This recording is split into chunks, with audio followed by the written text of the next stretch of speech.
Picture heaven, a realm of perfect harmony, where everything radiates God's glory. Now imagine this: the most radiant and powerful of all celestial beings, an angel named Lucifer, shatters that perfection and plunges the cosmos into chaos. But here's the real mystery: God knew it would happen. He knew this rebellion would unleash centuries of suffering, wars, and death.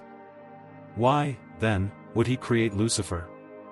Why allow evil to exist in a perfect universe? Stay with me, because by the end of this video, you'll not only understand the origin of evil but also uncover what this story reveals about God, free will, and the ultimate purpose behind pain and redemption. Lucifer's story begins not as a tale of darkness, but as one of dazzling light.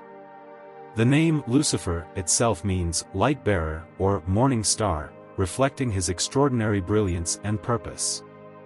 In Ezekiel 28 verses 12 to 15, we are told he was created full of wisdom and perfect in beauty, adorned with precious stones, walking among the fiery stones of God's holy presence. He was a masterpiece, the pinnacle of angelic creation, embodying the glory of God in a way no other being could. Lucifer's role was equally significant. Many theologians suggest he was one of the cherubim, mighty angels who served closest to God's throne. The term, covering cherub, implies a position of immense honor and responsibility, perhaps guarding the very presence of God. He was also likely a leader of heavenly worship, orchestrating the praise and adoration that echoed through the courts of heaven. Imagine the scene: celestial harmonies filling the universe, led by a being so radiant that his presence seemed to amplify the majesty of God himself. Lucifer wasn't just admired, he was exalted among the angels, a figure of unparalleled beauty and authority. But even amidst this perfection, a shadow began to form. Lucifer's magnificence was no accident. God, in his infinite creativity, didn't make him an average angel but an extraordinary one. Every detail of Lucifer's design reflected intentionality, from his wisdom to his musical abilities.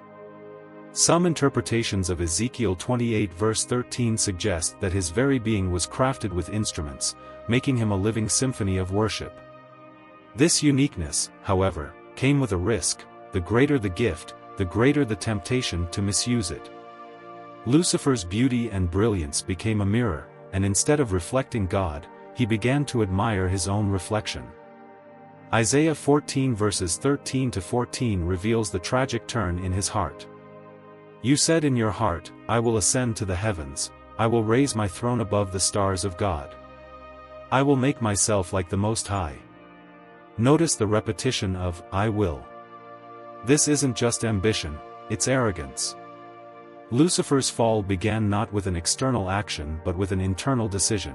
He stopped seeing himself as a servant of God and started viewing himself as a rival to God. Why did God create Lucifer knowing he would rebel? This question has puzzled theologians for centuries. If God is omniscient, knowing all things, why create a being capable of such devastation?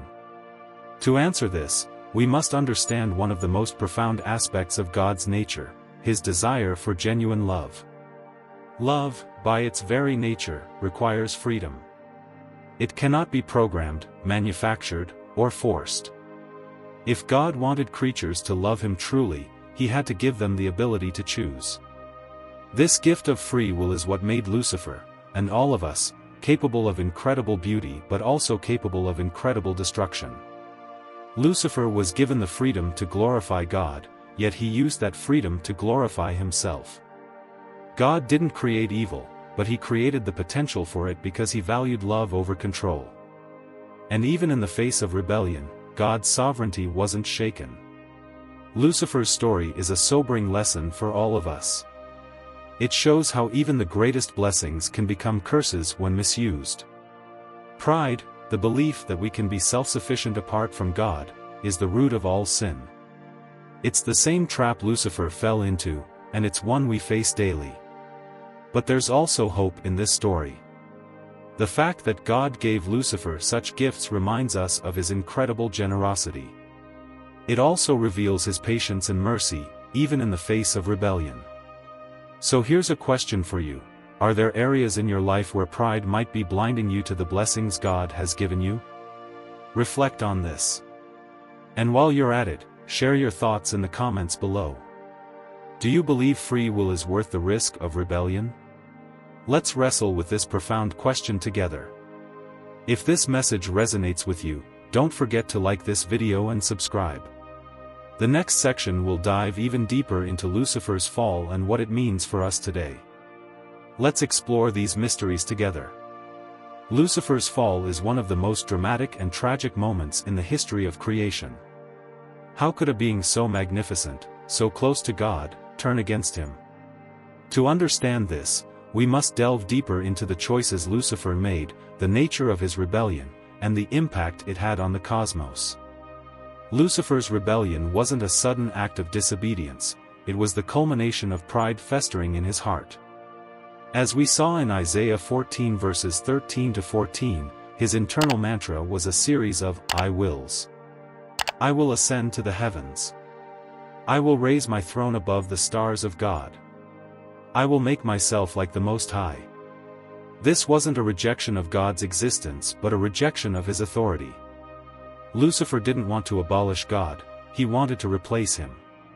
This distinction is important because it highlights the root of sin, the desire to exalt oneself above the Creator. Lucifer's pride wasn't just a personal failing, it was a cosmic challenge to God's sovereignty. By declaring his intent to ascend, he essentially claimed that God's throne was something he could take by force. But here's the irony: Lucifer, a created being, depended on God for his very existence. His rebellion was not only doomed but deeply irrational, driven by a pride that blinded him to reality. Revelation 12 verses 7 to 9 provides a glimpse into what happened next. Then war broke out in heaven. Michael and his angels fought against the dragon, and the dragon and his angels fought back. But he was not strong enough, and they lost their place in heaven. Lucifer's rebellion wasn't a solitary act. He managed to convince a third of the angels to join his cause, Revelation 12 verse 4. This reveals the persuasive power of pride and the allure of independence from God. Lucifer, now referred to as Satan, meaning adversary, became the leader of a cosmic insurgency. But the outcome was inevitable. The war ended with Satan and his followers being cast out of heaven. Their expulsion wasn't merely a punishment, it was a necessary act to preserve the purity of God's kingdom. Lucifer's rebellion didn't just affect him and the angels who followed him, it introduced a fracture into the very fabric of creation.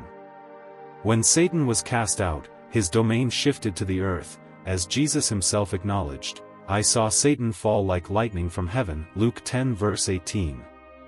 From that moment on, Satan became the ruler of a fallen world, actively working to corrupt God's creation. This is why humanity experiences temptation and suffering.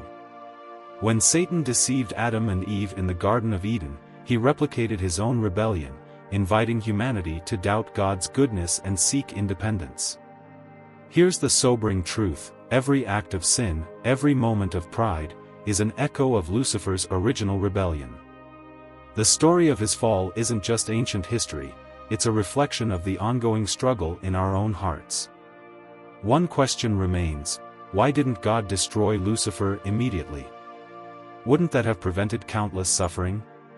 The answer lies in God's character. He is not only just but also patient and redemptive. By allowing Lucifer to exist, God demonstrates that he is in control even when rebellion arises. Lucifer's continued existence serves a greater purpose: to reveal the depths of God's justice and mercy. Romans 8 verse 28 reminds us that, in all things God works for the good of those who love him. Even the existence of evil is used to accomplish his ultimate plan of redemption. When we ask, why didn't God stop evil before it began, we're wrestling with one of the most profound questions in theology. The answer lies at the heart of who God is and the kind of relationship he desires with his creation. It's a question about free will, love, and the extraordinary lengths God goes to for the sake of that love. Why free will matters. God could have created a universe where rebellion was impossible. Imagine a world where every angel and human being obeyed him automatically, like machines following their programming. Such a world would be free of suffering and sin, but it would also be free of love. Love, by its very nature, requires a choice. You can't force someone to love you, it has to come willingly, from the heart. This is why God gave free will to his creatures. He didn't want robotic worship, he wanted genuine, loving relationships. Lucifer's rebellion, tragic as it was a byproduct of this freedom. God didn't create evil, but he created the potential for it because he valued love above all else.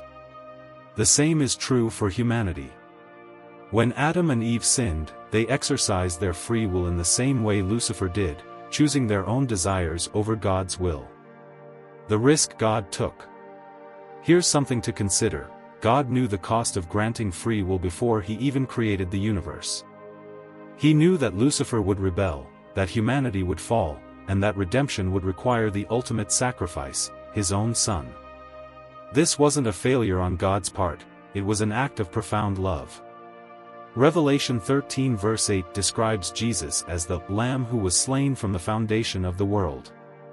This means God's plan of redemption was in place before creation even began.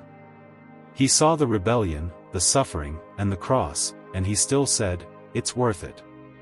Why? Because love is worth the risk. If we look at the bigger picture, we see that free will plays a crucial role in God's ultimate purpose. Through the existence of evil and suffering, God's character is revealed in ways that wouldn't be possible otherwise. When God deals with sin and rebellion, his justice is displayed. The Bible often refers to God as a righteous judge, and his actions in response to evil show that he is fair, holy, and just. The existence of sin also allows God to demonstrate his mercy. Without rebellion, there would be no need for forgiveness, no need for grace. Yet, through Christ, we see the depth of God's love and his willingness to redeem even the most broken among us. Even in the face of rebellion, God remains in control. As Romans 8 verse 28 reminds us, he works all things, even the bad things, for the good of those who love him. Why didn't God stop Lucifer? Let's get practical. Why didn't God simply unmake Lucifer the moment pride entered his heart? Wouldn't that have solved everything? At first glance, it might seem like the logical solution. But doing so would have compromised the very freedom God granted. If God destroyed every being the moment they sinned, it would no longer be free will, it would be coercion by fear. Instead, God allows rebellion to play out for a time, using even the consequences of sin to achieve his ultimate purposes. He turns what Satan meant for evil into something that glorifies him and draws us closer to him. Consider the story of Joseph in Genesis. After being betrayed by his brothers and sold into slavery, Joseph tells them, "You intended to harm me, but God intended it for good," Genesis 50 verse 20. This principle applies on a cosmic scale. While free will allows for the possibility of evil, it also allows for the possibility of redemption. Through Christ, humanity is offered a way back to God, and every act of rebellion can be met with forgiveness and restoration. Even Lucifer's rebellion ultimately serves a purpose in God's plan. It shows us the devastating effects of sin, the cost of pride, and the beauty of God's grace. Evil exists. It's undeniable. But have you ever wondered why God allows it? Not just why he permitted Lucifer's rebellion, but why he allows suffering to persist in our world today. If God is good and all-powerful, why doesn't he simply erase evil with a single word? To answer this, we need to shift our perspective. Instead of seeing evil as the end of the story, we must view it as a part of a much grander narrative, a narrative where God's ultimate purpose is revealed through his response to evil. Think of a master artist painting a stunning masterpiece. The most brilliant colors often stand out against the darkest background. In a similar way, God's character shines brightest when contrasted with the presence of evil. His justice, without evil, we would never understand the depth of God's righteousness. It's through his judgment of sin that his holiness is revealed. Passages like Psalm 9 verses 7 to 8 declare, "The Lord reigns forever, he has established his throne for judgment. He rules the world in righteousness." God's justice is not arbitrary, it is perfect, and evil becomes a stage where that justice is displayed. His mercy and grace, evil allows us to grasp the unimaginable beauty of God's mercy. Without rebellion, there would be no need for forgiveness, no need for grace. And yet, through the cross, God offers both freely to a fallen world. Romans 5 verse 8 reminds us, "But God demonstrates his own love for us in this, while we were still sinners, Christ died for us." Evil doesn't diminish God's glory, it amplifies it. His ability to bring good out of the worst situations is a testament to his sovereignty. While no one enjoys pain or suffering, it's often in our darkest moments that we grow the most. James 1 verses 2 to 4 challenges us to consider it pure joy when we face trials, because they produce perseverance and maturity. Could it be that God allows evil and suffering because he knows it refines us? Like gold being purified in fire, our faith is strengthened when we endure hardship. And while this process is painful, it ultimately prepares us for something far greater, eternity with God. Consider Job, a man who endured unimaginable suffering. In the end, he didn't receive all the answers to his questions, but he gained a deeper understanding of God. Job 42 verse 5 reflects this transformation. "My ears had heard of you, but now my eyes have seen you."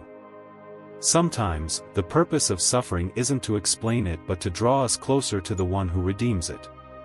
Here's a comforting truth: evil is not permanent. From the beginning, God has had a plan to defeat it once and for all. Revelation 21 verse 4 promises, "He will wipe every tear from their eyes. There will be no more death or mourning or crying or pain, for the old order of things has passed away." Evil's existence is temporary, but its lessons are eternal. Through it, we learn about the seriousness of sin, the depths of God's love, and the hope of a restored creation. God's plan is not to simply remove evil but to redeem it, turning what was meant for harm into something beautiful. The existence of evil also serves another purpose: it calls us to make a choice. Just as Lucifer and Adam had free will, we, too, must decide how we will respond to God's love and authority. Will we trust him, even when we don't understand everything? Or will we, like Lucifer, choose our own way? 2 Peter 3 verse 9 reminds us, "The Lord is not slow in keeping his promise. Instead, he is patient with you, not wanting anyone to perish, but everyone to come to repentance." God's delay in eradicating evil isn't a sign of indifference, it's a demonstration of his mercy, giving humanity time to turn back to him. We've journeyed through the origins of Lucifer, his rebellion, the risk of free will, and God's ultimate purpose for allowing evil. But here's the truth: we've only scratched the surface of a divine mystery so profound it transcends human understanding. Evil exists, yes. Suffering persists. But rather than seeing these as contradictions to God's goodness, what if we saw them as invitations? Invitations to trust a God whose ways are higher than ours. Invitations to lean into a Creator who sees the end from the beginning and promises that all things will one day be made new. Perhaps the greatest revelation is this: God doesn't just allow evil, he steps into it. Through Jesus, God entered a world of pain, took on human frailty, and endured the ultimate suffering on the cross. He didn't have to. He chose to. Why? Because God's answer to evil isn't just philosophical, it's deeply personal. He doesn't just sympathize with our pain, he redeems it. Isaiah 53 verse 5 reminds us, "By his wounds, we are healed." The cross is the ultimate proof that God is not indifferent to suffering. He defeated it through sacrifice, turning the greatest act of evil into the greatest act of love.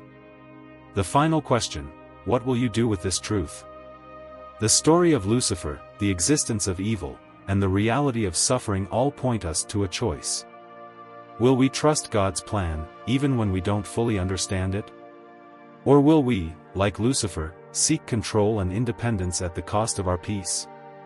God isn't just calling us to understand the mystery, He's inviting us to be a part of the solution. Through Christ, we're offered the chance to be agents of redemption, bringing hope to a broken world.